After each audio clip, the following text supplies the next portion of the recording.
The Greek word baptizo was a very interesting word because it was used of a dye maker.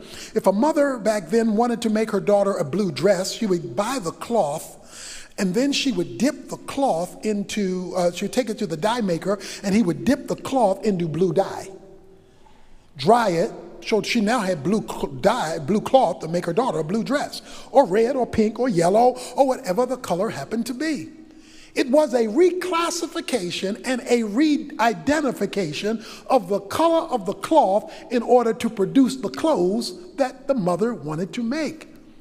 So he dipped the cloth in the dye in order to re-identify it. That is, change its color.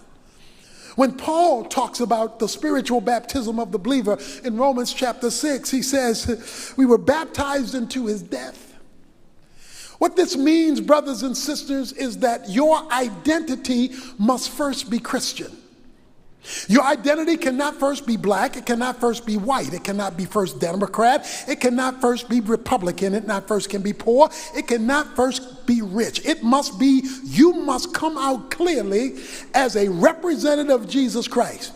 In fact, you can't even say you're a black Christian or a white Christian, because then you make black and white an adjective and you make Christian a noun. It's the job of the adjective to modify the noun. So if you've got Christianity in the noun position and your color in the adjectival position, you got to keep changing the noun so it reflects the color you declared it to be. Christianity must always be in the adjectival position. Your culture, your politics, your class must always be in the noun position, so that if anything changes, it's the noun of your humanity and not the adjective of your faith. Christianity must define your identity. You must be a follower of Christ first. I don't care how your mother raised you. I don't care how your daddy raised you. I don't care what your background is. It must be now made subject to the cross. It's like when Peter was eating pork chops with the Gentiles. He was eating pork chops with the Gentiles because all of his life, his mama had to keep him from soul food. His mama had to keep him from soul food, and because he couldn't eat pork. But then he had this sheet come down from heaven to say, don't call unclean what I call clean. And he found out them Gentiles knew how to cook. So he went across the railroad tracks to the soul shack, and he found out about pig feet and pork chops and chitlins. And he decided, ooh, this stuff is good. And so he's sitting down eating with the Gentiles. But then some of his boys from the hood showed up. Some of his posse showed up, and when his posse showed up, they said, why are you eating with them? We got to live with them in heaven. That don't mean we got to dine with them on earth. And it says that Peter got so intimidated that he got up from eating with the Gentiles because he was intimidated by the circumcision, the Jews. It said it got so bad that the rest of the Jews were with him, because a mist in the pulpit is a fog in the pew. So when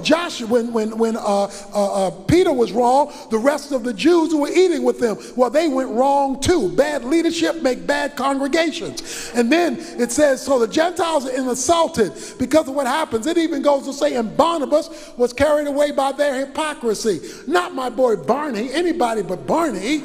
Barney, he's the son of encouragement.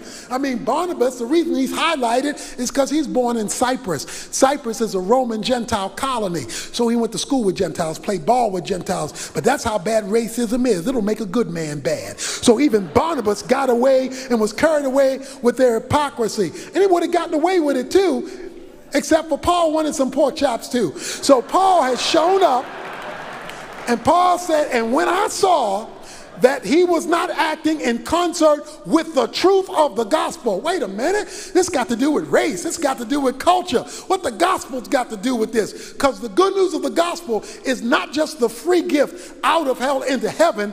The good news of the gospel is that these two have been made one under the cross. That is also the good news of the gospel.